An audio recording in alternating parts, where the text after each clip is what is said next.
So guys, the mistake my friend made was that she administered a medication that was meant for mealtime at midnight. But that was the time she got to that room because she had to attend to several patients before. Hello guys, good afternoon and welcome back to my channel. My name is Blessing Odama. I hope you're having a good weekend. You can see the smile on my face today. I am so happy, and I just thought I should come out here and let's have a chit chat. All right, it's a quick one. I hope your weekends are going all right.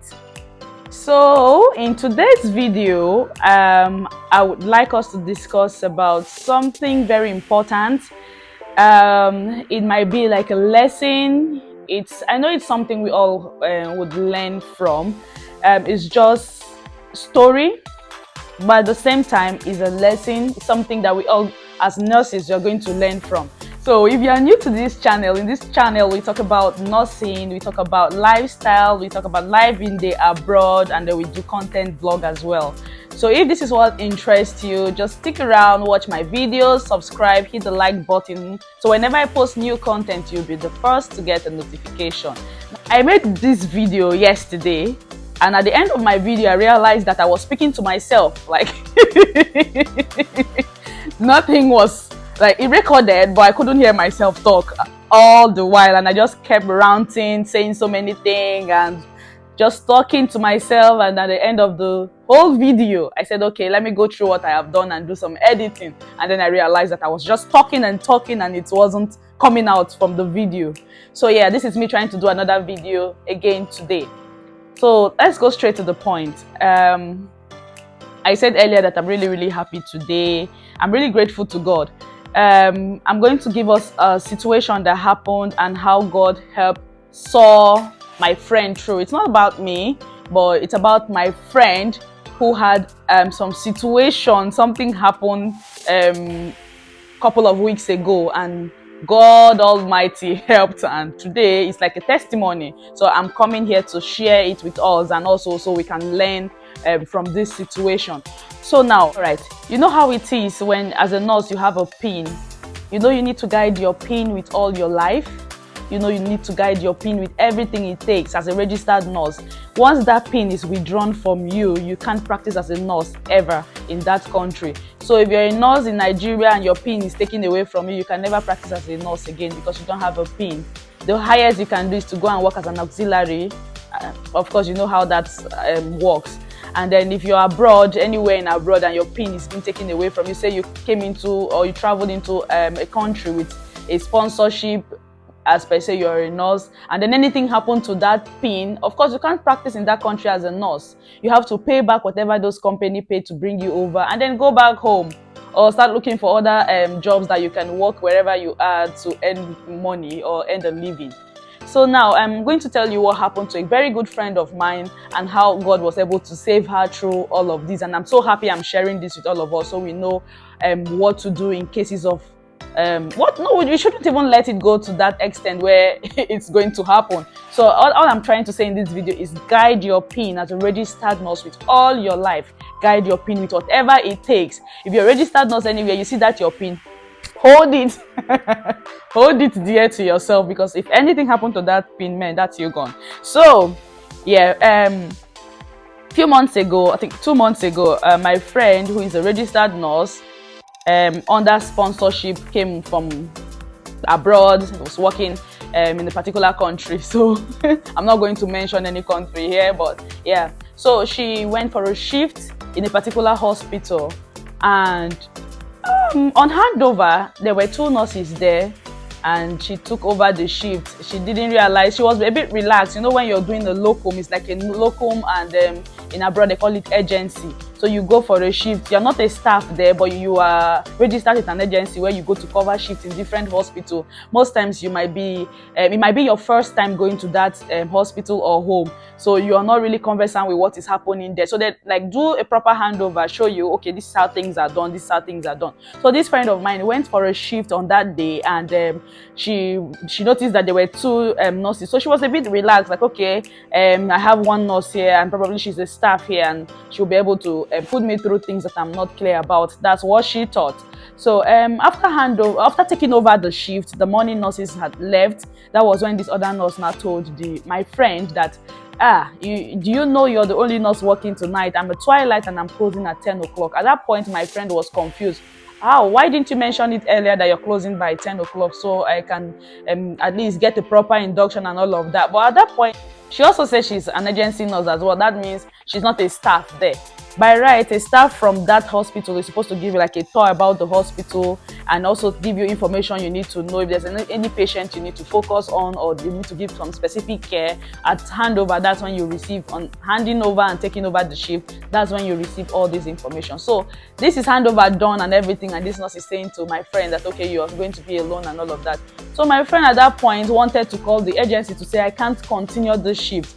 But because she's a nice girl, and something inside her said, oh, you can't leave the patient and go home when there's no nurse, so you have to manage. At that point, she decided to manage. In between the shift, she did her best.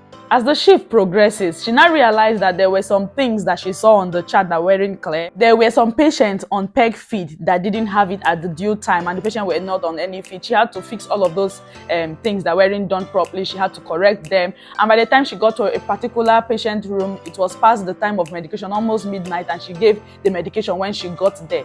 So guys, the mistake my friend made was that she administered a medication that was meant for mealtime at midnight. But that was the time she got to that room, because she had to attend to several patients before getting to that room. And nobody handed over to say, you have to give this medication at this time, or this person is on this medication, so you have to give it at this time. Nobody said that to her. So she was thinking, okay, it's just a normal medication, and she just kept going from room to room until she got to that room. Nobody's going to know if it's your mistake or not. The thing is that she has already made a mistake, and she did a mistake because she was alone and she didn't have any proper handover.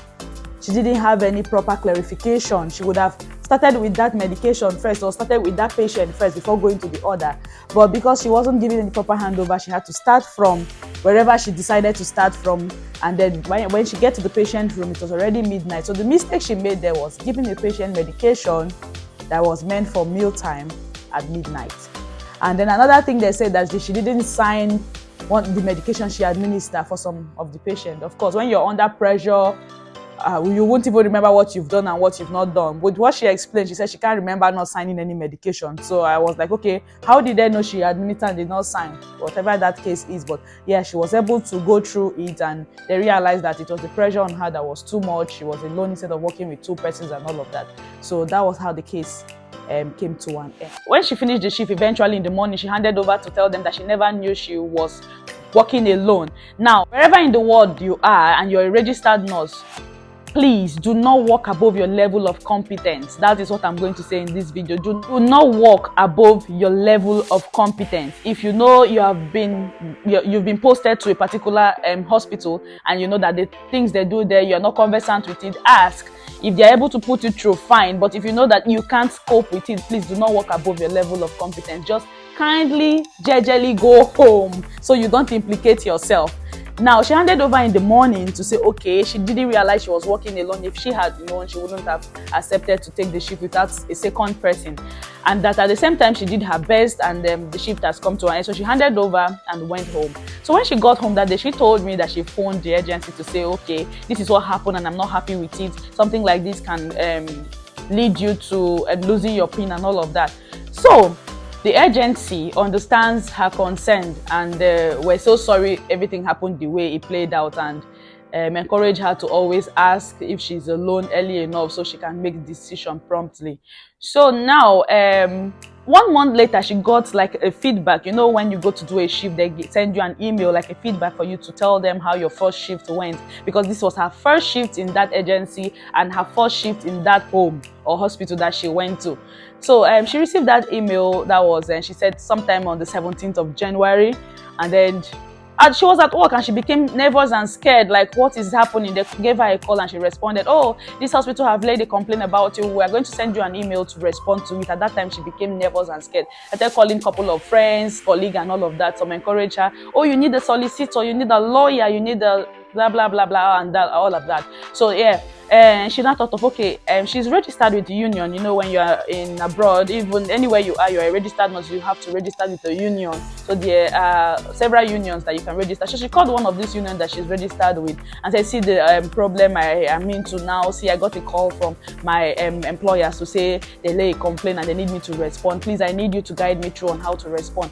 And this person who picked the call was like, okay, forward the email to me. And then she forwarded the email to them, and they went through it and then sent her a message to say, they just need you to respond in your own words. Just tell them the truth. Respond in your own words. Man, is that what the union are meant for? They are meant to guide you, not meant to expose you. What if she's trying to explain and then implicate herself in the process? So she wasn't asking them to help her write. She was asking them to guide her on the right choice of word to use, but they threw her to the dogs.